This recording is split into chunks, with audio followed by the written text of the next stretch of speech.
ভেৰগাঁও 100খন আসনযুক্ত ছাত্ৰবাস আৰু ছাত্ৰী নিবাসৰ আধাৰশিলা স্থাপন কেন্দ্ৰীয় শিক্ষামন্ত্ৰী ধৰ্মেন্দ্ৰ প্ৰধানে দেশজুৰি ভাৰ্চুৱেলি স্থাপন কৰে আধাৰশিলাৰ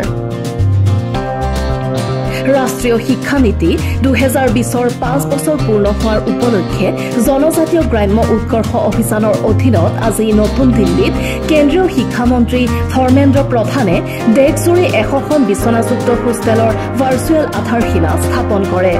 এই অনুষ্ঠানৰ সৈতে সংগতি ৰাখি ওদালগুৰি জিলাৰ ভেৰগাঁও উচ্চতৰ মাধ্যমিক বিদ্যালয়ৰ 4 কোটিৰো অধিক টকা ব্যয় সাপেক্ষে নিৰ্মাণ হ'বলগীয়া হোষ্টেলৰ আধাৰশিলা স্থাপন কৰে অসম বিধানসভাৰ অধ্যক্ষ বিশ্বজিৎ দৈমাৰীয়ে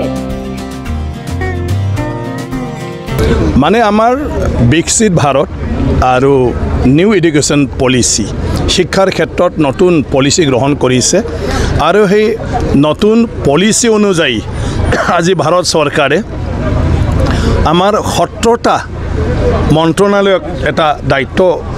দি দিছে মানে যিটোৰ দ্বাৰা আমাৰ নতুন শিক্ষা নীতিৰ জৰিয়তে ছাত্ৰ ছাত্ৰীৰ কাৰণে আপোনাৰ মানে কি কয় বিভিন্ন তেনেকুৱা ধৰণৰ প্ৰগ্ৰাম আৰু য'ত আন্তঃগাঁথনি মানে সেইবিলাকো থাকিব লাগিব তেনেকুৱা ধৰণৰ ইনিচিয়েটিভ লৈছে 25টা ইনিচিয়েটিভ তাৰে ভিতৰত আমাৰ মানে ছাত্ৰ ছাত্ৰীসকলৰ কাৰণে হোষ্টেলটো আছে মানে আৱাসীটো গতিকে সেইটোৰ আণ্ডাৰত আমাৰ যিটো প্ৰগ্ৰাম আছে যে আপোনাৰ কি কয় ধৰতি আবা জনজাতি আপোনাৰ গ্ৰাম্য নহয় মানে কি কয় উৎকৰ্ষ অভিযান মানে হিটোৰ আধাৰত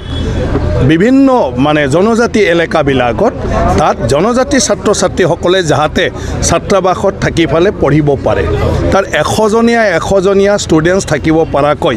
এতিয়া হোষ্টেল মানে কনষ্ট্ৰাকশ্যনৰ কাৰণে আমাক মানে পুঁজি আবণ্টন দিছে আৰু আমি ভাগ্যৱান পানীৰী সমষ্টিত টংলা হায়াৰ ছেকেণ্ডাৰী আৰু ভেৰগাঁও হায়াৰ ছেকেণ্ডাৰী দুখনত আমি সেইটো পাবলৈ সক্ষম হ'লোঁ প্ৰায় 4 কোটি টকা 3 কোটি 90 লাখ 3 কোটি 90 লাখ আৰু ইয়াৰ শুভাৰম্ভটো আজি কেন্দ্ৰীয় শিক্ষামন্ত্ৰী ডাঙৰীয়া ধৰ্মেন্দ্ৰ প্ৰধান ডাঙৰীয়াই দিল্লীৰ পৰাই গোটেই ভাৰতবৰ্ষত সেইটো কৰি দিলে অসমত আমাৰ 209খন আমি এই হোষ্টেলটো পাবলৈ সক্ষম হৈছোঁ য'ত ওদালগুৰি জিলাতে আমাৰ 5টা আছে মানে বাকী সমষ্টিবিলাকতো এটা পাইছে আৰু আমি মানে পানীৰী সমষ্টিত 2টা পাবলৈ সক্ষম হৈছে গতিকে মই ভাবোঁ এই হোষ্টেলটো হোৱাৰ পিছত গাঁও অঞ্চলৰ পৰা যি ছাত্ৰ ছাত্ৰীসকলে ভেৰগাঁও বা টংলাত পঢ়িবলৈ আহে তেওঁলোকে হোষ্টেলত থাকি পঢ়িব পাৰিব আৰু হোষ্টেলত থাকিলে মানুহ এটা ডিচিপ্লিন ফৰ্মত দৈনন্দিন মানে এটা ৰুটিনত থাকি ফালে অধ্যয়ন কৰাৰ এটা সুযোগটো পায় আৰু স্কুলৰ শিক্ষকসকলৰ গাইডেন্সটো পাবলৈ সক্ষম হয় ইয়াত স্কুলৰ পৰা শিক্ষক এজন ছুপাৰিণ্টেণ্ডেণ্ট হৈ থাকিব ৱাৰ্ডেন থাকিব আৰু মাজে সময় এই ছাত্ৰ ছাত্ৰীসকলক বিশেষ এটা পৰীক্ষাৰ ক্ষেত্ৰত বিশেষ এটা তেওঁলোকক মানে ক্লাছৰ ব্যৱস্থাও কৰি দিব পাৰিব গতিকে যথেষ্ট উপকাৰ হ'ব বুলি মই ভাবোঁ কি ক'ব আজি আপোনাৰ হায়াৰ ছেকেণ্ডেৰী মানে এটা 100জনী বিচনাযুক্ত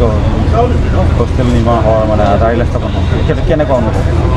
মই আটাইকে আজি ইয়াত যিসকল আমাৰ স্থানীয় সন্মানীয় ব্যক্তি উপস্থিত হৈছে আৰু আপোনালোকে আজি দেখিছে যে আমাৰ অসম বিধানসভাৰ অধ্যক্ষ মাননীয় বিশ্বজিৎ দৈমাৰী ছাৰে আমাৰ এই 100খন বিচনাযুক্ত যিটো ছাত্ৰ ছাত্ৰীৰ আৱাসস্থলীটো মুকলি কৰিলে